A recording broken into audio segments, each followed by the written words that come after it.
Ridley Scott's 1982 crime noir, Blade Runner, is a very singular vision of the future. A world where androids were designed to replace human labor, but unlike most dystopian societies, in this one, when the androids eventually rebelled, they always do, they also lost. Usually, we're met with a future a la the Terminator, where our Frankensteinian creation of the android leads to the destruction of mankind wholesale. In Scott's Blade Runner, instead of losing our world and our lives, humanity loses something even dearer. It's humanity. Walruses never cry!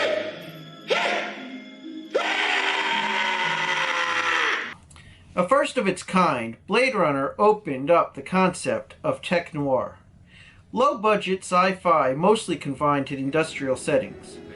Unlike movies it spawned like The Terminator or I Come in Peace, however, Blade Runner is very low on action and instead centers itself around the plot of a crime noir.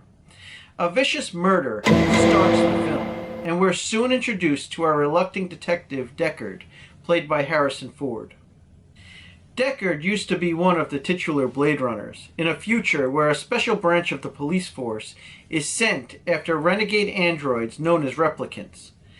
Think of them as runaway slaves, and it's easy to see why anyone would tire of this job, where a newly sentient being tries to escape a world of labor, monotony, and abuse, only to have you hired to bring them to justice. Justice. And of course, this form of justice only has one outcome: the extermination of the suspect's very life. Good learn from this guy. He's a goddamn one-man slaughterhouse. That's what he is. 4 more to go.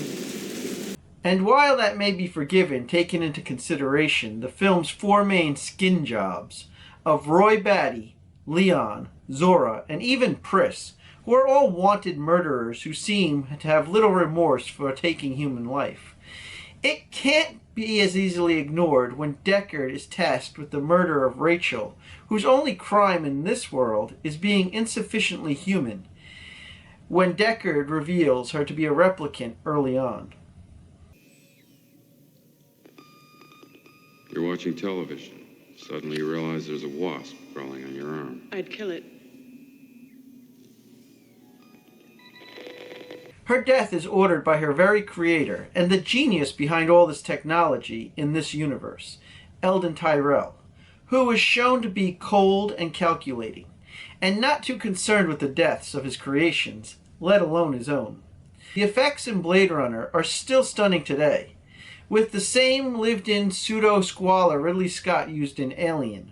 This world is dirty and well used. It doesn't have a seedy underbelly.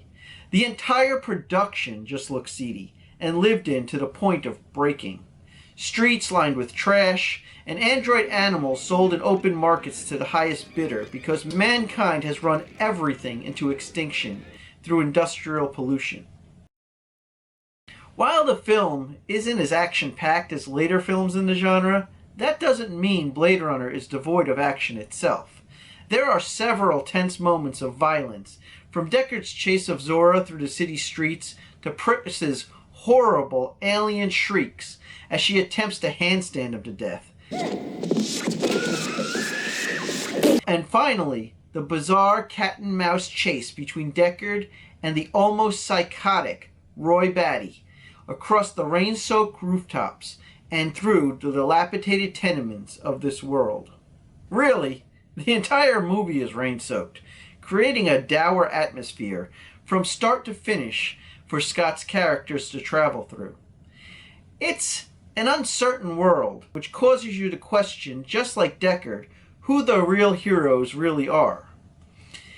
Is it the Blade Runners, like the mysterious Gaff, who seems to hunt his prey without questioning why? Or is it the often violent, but also unjustly maligned, replicants?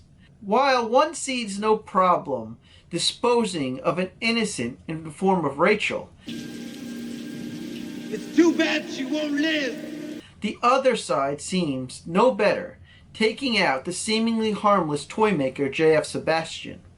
Maybe Blade Runner is just a world without heroes. There are no heroes, no villains, just people with different agendas. And really, that's where this film really shines, in it not truly taking sides on some of its bigger themes. We're just presented the characters and the circumstances they're thrown into, just like any good crime procedural. Will the viewer side with Deckard or Batty? Is either of them truly wrong?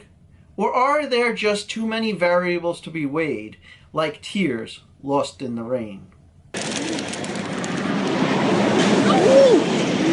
Not to mention the big question most people had after viewing the movie. Is Deckard himself a replicant? This time I ended up watching the final cut. There's quite a few, and with this version I think I've changed my mind due to paying attention more to those photos they keep showing. The only big question I still have now is, do I finally watch Blade Runner 2049? Something I've been dreading since it was even announced.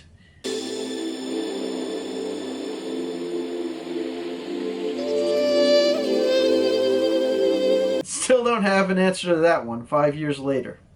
But one thing I can say with certainty is that if you haven't watched any version of Blade Runner, it's definitely a must-watch. Though honestly, I'm not sure which cut I prefer. They're all good in my opinion.